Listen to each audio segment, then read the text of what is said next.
믿음의 능력은 어디에서? 라는 말씀의 제목으로 함께 은혜 받는 시간 되시길 축복합니다. 아멘.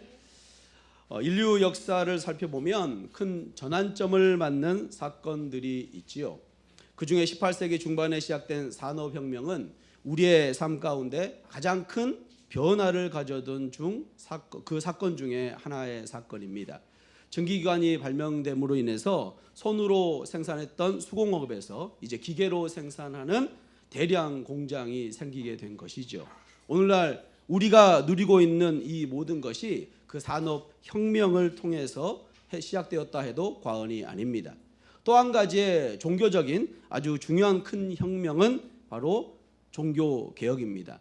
1517년 루터가 시작한 종교개혁이죠. 당시 루터는 카톨릭의 사제였습니다.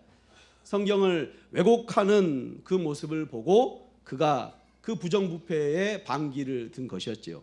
1517년 10월 31일 독일 비텐베르크 성당 그 정문에 95개의 방방문을 붙이며 종교개혁은 시작되었습니다. 제가 이 종교개혁지를 가보았더니 이 비텐베르크 성당과 시민들이 섬기는 그 교회의 성당이 한 200에서 300m 정도밖에 되지 않습니다. 당시에는 귀족들이 다니는 성당이 있었고 교회가 있었고 또 시민들이 다니는 서민들이 다니는 교회가 있었습니다. 바로 그 짧은 거리에서 있었음에도 불구하고 그곳에서 아주 작은 곳이었지만 종교개혁이 시작된 것이었습니다. 바로 그 종교개혁의 가장 큰 핵심은 뭐였냐면 이신칭의였습니다. 믿음으로 의에 이른다는 뜻이죠. 다시 말하면 믿음으로 구원받는다라는 것이죠. 우리에게는 너무나 당연하게 여겨지는 성경의 진리입니다. 하지만 당시에는 말이 안 되는 주장이었습니다. 당시 라틴어를 모르는 시민들은 로마 카톨릭 사제의 말만 믿어야 했습니다. 만약 이 자리에 제가 여러분 앞에 설교를 하는데 영어나 프랑스어로 설교를 한다면 여러분 어떻겠습니까? 전혀 못 알아들을 거 아니겠습니까? 당시에는 그랬습니다. 아무도 알아듣지 않는 서민들이 알아들을 수 없는 라틴어로 설교를 했고요. 성경도 라틴어로 쓰여져 있었습니다. 그래서 시민들은 알 수 없었습니다. 그런데 여기에 반기를 들어서 루터가 종교개혁을 시작한 것이죠. 그 이후에 이 성경이 다시 그들의 언어로 번역이 되고 또 그들은 이 뜻을 알게 된 것이었습니다. 바로 믿음으로 구원받는다는 사실 말입니다. 이제 우리를 믿음으로 구원받는다는 사실을 너무나 잘 알고 있습니다. 무엇보다 성경의 핵심이 믿음임을 잘 알고 있지요. 그래서 히브리서 11장 6절은 정확하게 우리에게 말씀하고 있습니다. 믿음이 없이는 하나님을 기쁘시게 하지 못하나니 하나님께 나아가는 자는 반드시 그가 계신 것과 또한 그가 자기를 찾는 자들에게 상 주시는 이심을 믿어야 할지니라. 아멘. 믿음이 없이는 하나님을 기쁘시게 할 수 없습니다. 성경은 오직 믿음만이 능력임을 말씀하고 있죠. 오늘 본문에는 그 믿음을 칭찬받는 인물이 등장합니다. 바로 백부장이죠. 복음서에서 예수님께서 믿음을 보시고 칭찬하신 몇 안 되는 인물 중에 한 명입니다. 무엇보다 백부장은 믿음으로 기적을 경험합니다. 믿음의 능력을 경험한 자인 것이죠. 그렇다면 백부장은 어떤 믿음의 소유자이기에 어떻게 믿음의 능력을 경험하게 되었을까요? 오늘 말씀 가운데 백부장을 통한 하나님이 원하시는 믿음을 살펴보고 우리의 믿음을 점검하는 시간 되시길 축복합니다. 1절 말씀 함께 합니다. 예수께서 모든 말씀을 백성에게 들려주시기를 마치신 후에 가버나움으로 들어가시니라. 아멘. 예수님께서 평지 설교를 마치셨습니다. 특별히 평지 설교는 누구한테 하는 설교였습니까? 제자들에게, 예수님을 따르는, 예수님을 주로 고백하는 백성들에게 하는 설교였지요. 여기서 마치시다라는 뜻은 가득 채우다, 성취하다라는 뜻을 가진 다 채우시다라는 의미로 해석할 수 있습니다. 예수님께서는 예수님을 따르는 제자들, 그 백성들에게 말씀으로 귀하게 채워주셨습니다. 예수님께서는 말씀을 통해 회복시키시고 채우시고 성취하시는 은혜를 베풀어 주시는 분이신 줄로 믿습니다. 이제 예수님은 설교를 차며 채우신 말씀이 이루어지는 현장으로 가십니다. 체험 학습을 시작한 것이죠. 그 첫 번째 장소는 가버나움입니다. 예수님께서 가버나움으로 들어가십니다. 가버나움은 업이 성행했고 무역으로 아주 활발한 그런 번성한 그런 도시였습니다. 특별히 가버나움은 예수님께서 가장 활발하게 사역을 하시던 곳이었어요. 그래서 이 지역에는 예수님에 대한 소문이 더 많이 퍼져 있었습니다. 그곳에 어떤 백부장이 있었습니다. 2절입니다. 어떤 백부장의 사랑하는 종이 병들어 죽게 되었더니 100명의 군사를 거느리는 사람을 백부장이라고 합니다. 오늘날 중대장 정도 되는 사람이겠죠. 이는 부유한 층에 속한 사람이었습니다. 당시 갈릴리 지역을 통치하는 분봉왕 헤롯 안티파스가 비유대인 군인들을 고용했기 때문에 이 백부장은 이방인임에 틀림없습니다. 또한 사회적으로나 경제적으로 부족함이 없는 사람이었죠. 그러나 그에게는 한 가지의 문제가 있었습니다. 바로 그의 종이 병들어 죽게 된 것입니다. 그런데 당시 상황을 보면 이것은 큰 문제가 되지 않습니다. 우리는 어떤 물건을 쓰다가 망가지면 어떻게 합니까? 버리지요. 또 새로 버리고 삽니다. 당시 종들의 개념이 그랬습니다. 물건 취급을 당했던 것이죠. 병들면 죽게 내버려 두고 사람들로부터 그렇게 한다고 지탄받지 않았습니다. 그러나 백부장은 그렇게 하지 않았죠. 종이지만 한 명의 인격체로 그를 바라봤습니다. 무엇보다 이 종은 백부장이 사랑하는 종이다라고 성경은 표현하고 있습니다. 여기서 사랑하다라는 단어는 매우 존귀한 아주 중요한 뜻을 가진 단어입니다. 그래서 세번역 성경은 이렇게 번역합니다. 어떤 백부장의 종이 병들어 거의 죽게 되었는데 그는 주인에게 소중한 종이었다. 아멘. 백부장은 종을 인격적으로 대해줬을 뿐만 아니라 깊은 유대 관계를 가지고 있었다는 것이죠. 그래서 백부장은 소중한 종이 죽게 되었으니 마음이 너무 아파 백방으로 치료하기를 원했을 것입니다. 유능한 의사를 데려와 치료해보고 좋다는 약을 다 써보았을 것이죠. 그러나 차도가 없었습니다. 병세는 더욱 악화되고 죽게 되기까지 이르게 된 것이죠. 그때 백부장은 어떤 이로부터 소문을 듣게 됩니다. 3절입니다. 예수의 소문을 듣고 유대인의 장로 몇 사람을 예수께 보내어 오셔서 그 종을 구해 주시기를 청한지라. 아멘. 백부장은 예수님에 대한 소문을 듣게 되죠. 어떤 소문이었을까요? 예수님께서 가버나움에서 행하셨던 치유의 기적들에 대한 소문이었을 것입니다. 가버나움은 예수님께서 활발하게 사역했던 그 본거지였으니까요. 누가복음 4장에 보면 예수님은 가버나움을 방문하셨습니다. 그래서 어떤 일을 하셨습니까? 더러운 귀신 들린 사람들을 고치셨고 시몬의 장모의 열병을 치료하셨고 온갖 병자들을 치료하셨습니다. 이 놀라운 구원의 메시지가 백부장에게 전해진 것이죠. 이 소문을 들은 백부장은 지체 없이 유대인의 장로들을 불러서 예수님께 보냅니다. 백부장이 사랑하는 종, 소중한 종을 죽음에서 구해달라는 요청이었지요. 아마도 장로들은 지역의 공회원들이었을 것입니다. 백부장의 요청에 그들은 예수님을 찾아갑니다. 4절입니다.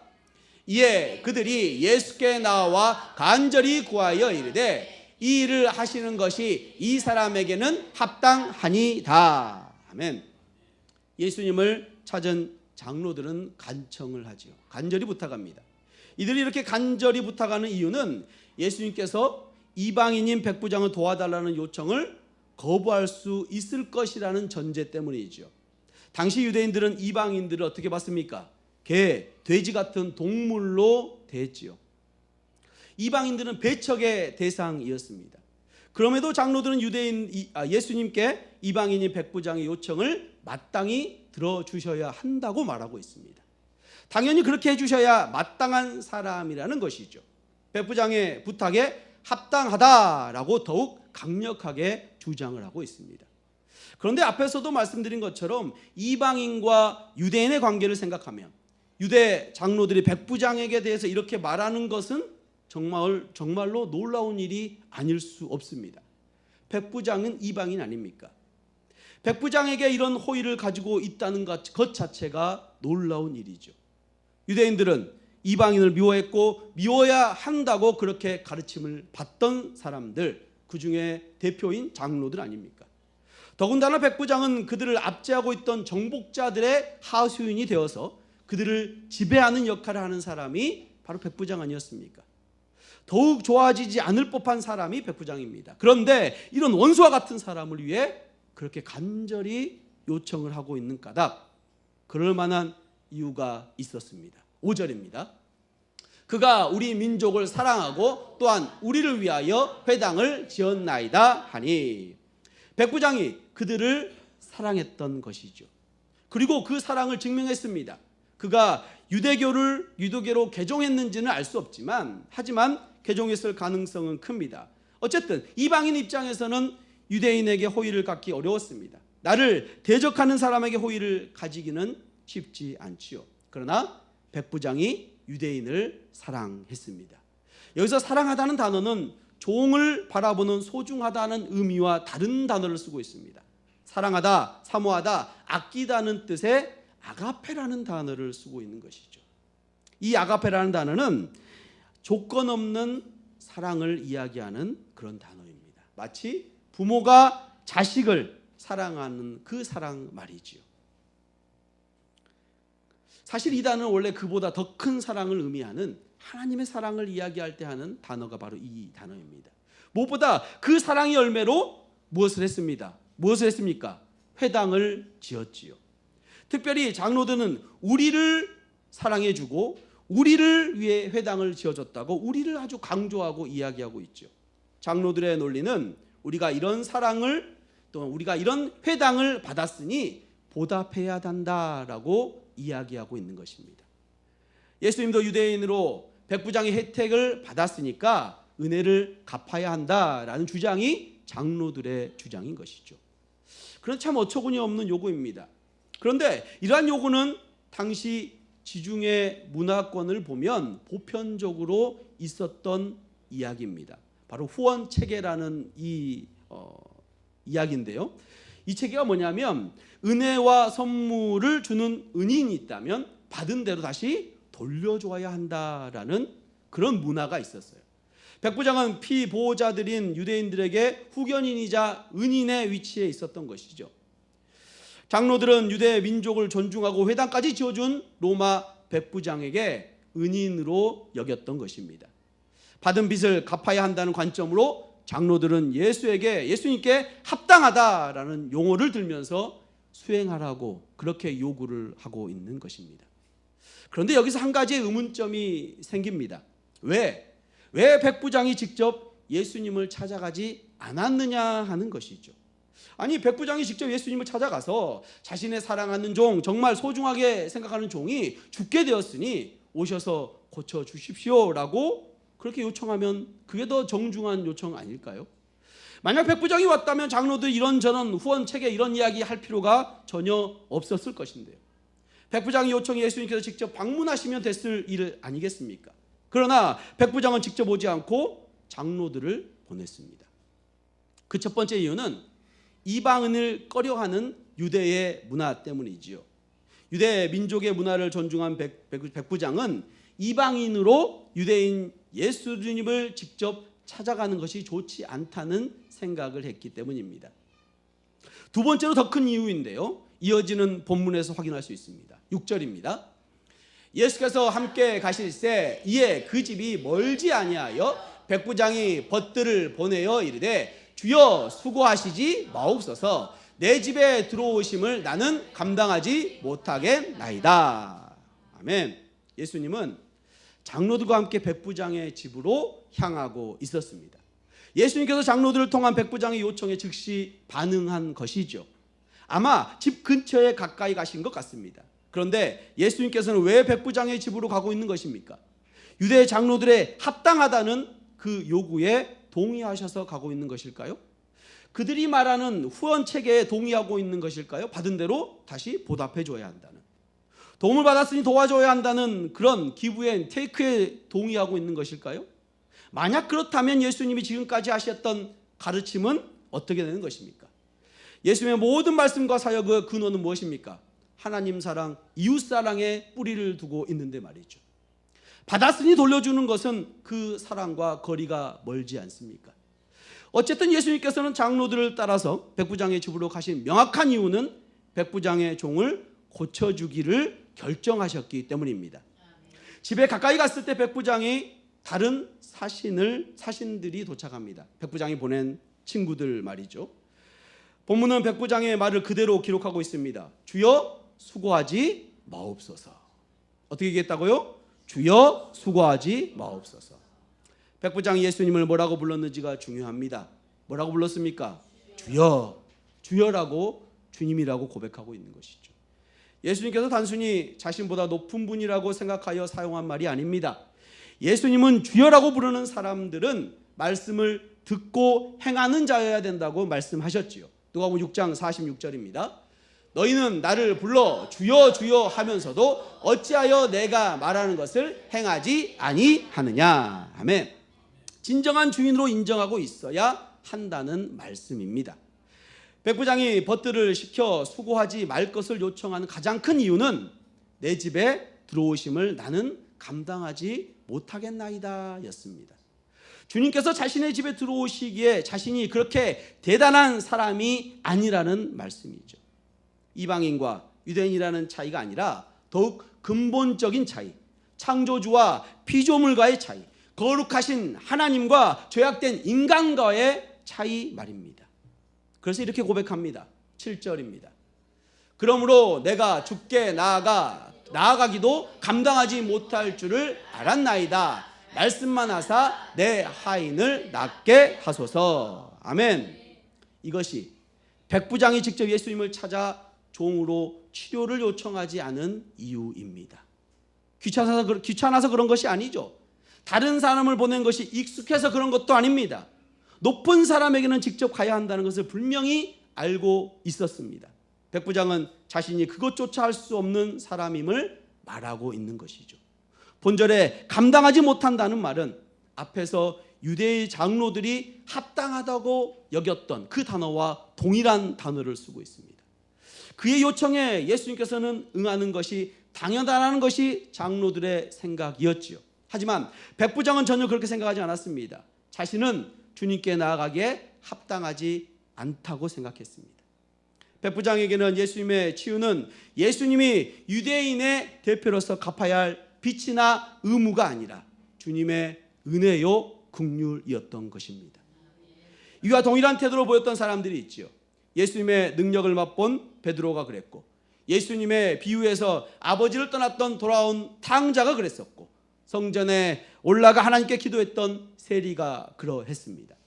베드로는 밤새 물고기를 잡지 못하다가 예수님의 말씀에 순종해서 물고기를 많이 잡은 후에 예수님이 하나님이심을 깨닫고 주여 나를 떠나소서 나는 죄인입니다 라고 고백했습니다. 탕자는 저는 감히 아버지 아들이라 칭함을 받는 것을 감당하지 못하겠습니다 라고 말했습니다. 성전의 세리는 하나님 저를 불쌍히 여겨 주옵소서 저는 죄인입니다 라고 고백했습니다. 이것은 겸손입니다. 그저 무조건 자기를 비하하고 나는 아닙니다, 안 됩니다 라고 하는 그런 겸손이 아닙니다. 하나님이 어떤 분이신지 알고 그 앞에 낮아지는 것이 겸손입니다. 백부장은 예수님이 어떤 분이신지 알고 있었고 그분이 내 앞에 오시는 것과 내가 그 앞에서 서는 것조차 감당하지 못하겠다는 것이었지요. 예수님께서 말씀하셨던 마음이 낮아진 자, 마음이 겸손한 자, 그가 바로 백부장이었습니다. 무엇보다 겸손은 자신을 낮추는 것으로 끝나서는 안 됩니다. 베드로는 자신이 죄인이라고 말하고 나서 예수님의 제자가 되어 예수님을 따라다녔습니다. 탕자는 아들됨을 감당치 못하겠다 했지만 그 아버지에게로 돌아갔습니다. 세리는 자신을 불쌍히 여겨달라고 했지만 이들이 자신이 죄인임을 알았기에 이렇게 할 수는 없었습니다. 하지만 겸손으로 다시 하나님을 바라볼 때 겸손은 믿음의 역사를 이루어가는 줄로 믿습니다. 이것이 중요한 사실입니다. 겸손은 믿음으로 이어져야 합니다. 이것이 올바른 겸손입니다. 내가 할 수 없기에 하나님의 도우심을 구하고 그분을 의지하는 것입니다. 백부장은 자신이 어떤 자인지를 알았지만 예수님이 어떤 분이신지도 더 잘 알았습니다. 예수님에 대한 모든 것을 알지는 못했지만 백부장은 예수님에 대한 소문을 듣고 그분이 어떤 분인지를 알고 믿었습니다. 백부장이 분명히 알았던 것은 예수님이 하나님이시라는 사실이지요. 예수님께서 회당에서 귀신을 꾸짖으셨을 때 귀신이 도망하여 나가고 열병을 꾸짖으셨을 때 열병이 떠나갔다는 소식을 들었습니다. 수많은 병자가 고침을 받았다는 소식을 들었습니다. 사람들은 예수님을 만나 고침을 받으려고 예수님께 몰려들었습니다. 그런 예수님을 사람들은 만지려고 했지요. 당시 사람들은 뭔가 접촉해야 능력이 나타난다는 생각을 가지고 있었기 때문입니다. 하지만 백부장은 그렇게 생각하지 않았습니다. 하나님이 말씀만으로 고치실 수 있다면, 예수님이 그들보다 더 큰 권위를 가지신 분, 예수님이 주인이시라는 것을 믿었던 것입니다. 그래서 그는 예수님이 굳이 자기 집으로 오지 않으셔도 상관없다고 결론을 내렸습니다. 그리고 겸손을 통한 믿음의 고백을 드리죠. 말씀만 하옵소서. 말씀만 하옵소서. 말씀만 하옵소서. 믿음의 고백을 드린 것입니다. 이어서 설명합니다. 8절입니다. 나도 남의 수하에 든 사람이요 내 아래에도 병사가 있으니 이더러 가라 하면 가고 저더러 오라 하면 오고 내 종도로 이것을 하라 하면 하나이다. 아멘. 이것이 주인됨을 의미하는 것입니다. 주인은 권위를 갖고 있죠. 그리고 권위 아래에 있는 자는 그 권위에 순종해야 합니다. 그것이 권위이고 누군가를 주인이라고 부를 때 생각할 것입니다. 예수님께서 앞에 설교에서 마지막에 하셨던 말씀과 동일하죠. 주여라고 부르는 자는 그 주인의 권위에 순종한다는 것이 당연하다는 것입니다. 백부장은 예수님이 주인임을 알았습니다.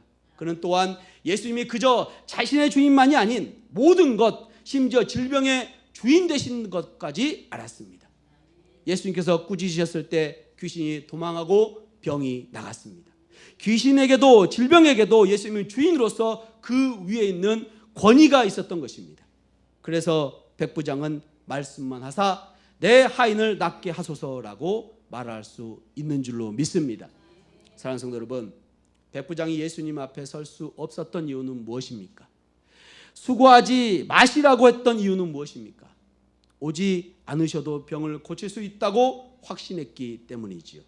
하지만 그가 예수님이 꼭 직접 손을 대거나 해야 병을 고칠 수 있다고 생각했다면 아마 예수님은 오시지 말라고 하지 않았을 것입니다. 예수님의 옷자락만 만져서 병이 나았던 여인처럼 행동했을지 모릅니다. 다른 사람들처럼 어떻게든 예수님과 접촉하려고 했겠죠. 하지만 백부장은 주인됨의 의미를 정확하게 알고 있었습니다. 그리고 그 권위를 인정하며 담대히 그 은혜로운 주인 앞에 나가 자신의 필요를 구한 것입니다.